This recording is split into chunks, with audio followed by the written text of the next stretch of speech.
আমার ইউটিউবের দর্শকবৃন্দরা, আবার এলাম আপনাদেরকে একটি জায়গা ঘুরে দেখাবো।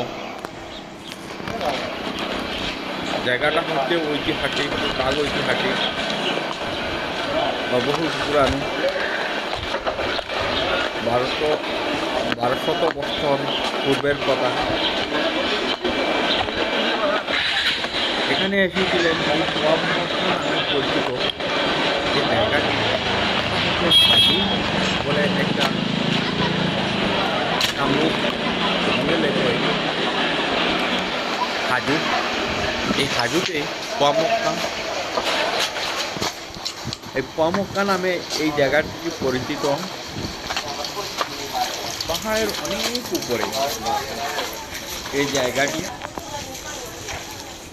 এখানে এসেছিলেন শাহ সুফি সুলতান গিয়াসউদ্দিন। 1200 বছর আগে এসে মক্কা থেকে মাটি নিয়ে বেরিয়ে পড়লেন। যেখানে গিয়ে এই মক্কার মাটির সঙ্গে ম্যাচিং হবে সেখানে তিনি আস্তানা গাড়বেন এই উদ্দেশ্য নিয়ে অবশেষে উনি আস্তে আস্তে এখানে এসে গেলেন। এখানে এসে তার ম্যাচিং হয়েছে মক্কার মাটির সঙ্গে, তাই এখানে আস্তানা গাড়লেন আর এখানে একটি মসজিদ নির্মাণ করলেন। মসজিদ নির্মাণ করে এই মসজিদের মাটির ম্যাচিং করিয়ে এখানে মসজিদ নির্মাণ করলেন। তাই এই মসজিদটাকে পোয়ামক্কা নামে মানুষের কাছে আজ পর্যন্ত পরিচিত। এটা হচ্ছে সেই ইতিহাস।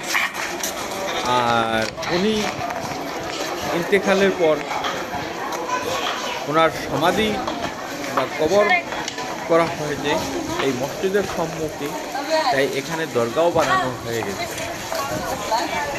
এই সুলতান শাহ সুফি গিয়াসউদ্দিনের এই পোয়ামক্কা মসজিদের ঠিক সামনে দরগা বানানো হয়েছে। এখানে হিন্দু, মুসলিম, বুদ্ধ, খ্রিস্টান প্রত্যেকে যা নিজ নিজ ইচ্ছা নিয়ে এখানে আসে। এখানে তাদের মনের বাসনা এখানে বলে। অবশ্য আমি এইসব নিয়ে এমন কথা বলতে চাই না। আমি আপনাদেরকে সরাসরি একদম ভিতরে নিয়ে যাব এবং সম্পূর্ণ ভিতরটাকে আপনাদেরকে পরিদর্শন করাবো। আপনারা ভিডিওটা সম্পূর্ণ দেখুন। আমি প্রচুর কাজ করিয়ে আপনাদেরকে দেখাবো এই দরগা শরীফটি। দরগাটি হচ্ছেন এইখানের খাদিম। এই দরগা খাদিম কোনো কিছু জানতে হলে ওনার কাছ থেকে জানতে হয়। আমি কিছু জেনেছি ওনার কাছ থেকে। ভিডিওর শর্ট, তাই সম্পূর্ণ তথ্য আপনাদের সামনে উপস্থাপন করতে পারতেছি না, তাই দুঃখিত। অন্য কোনো ভিডিও যদি করি তাহলে আবার আপনাদের উপস্থাপন করার চেষ্টা করব সম্পূর্ণ তথ্য। তাই যদি আমার এই চ্যানেলের নতুন কোনো দর্শক হয়ে থাকেন অবশ্যই সাবস্ক্রাইব করে সঙ্গে থাকেন, যাহাতে নতুন কোনো ভিডিও আপলোড করার সঙ্গে সঙ্গে আপনার কাছে রিমাইন্ডার চলে যায় আর আপনারা দেখতে পারেন। ওই দেখুন এখানে এসে কীভাবে মহিলারা নিজের মনোবাসনা পূর্ণের জন্য এখানে আগরবাতি, মোমবাতি এইসব জ্বালাচ্ছেন, প্রার্থনা করছেন। এই মহিলাগণের তো একটি কথা, জিয়ারত বা মসজিদে প্রবেশ এইসব তো ইসলামের দৃষ্টিকোণ দিয়ে অবৈধ। রোজা শরীফে গিয়ে দোয়া করা, ওনার কাছে মৃত ব্যক্তি আমাদেরকে কি উপকার করবে, আমি এটাই বলে থাকি। ইসলামের এটাই সত্যি।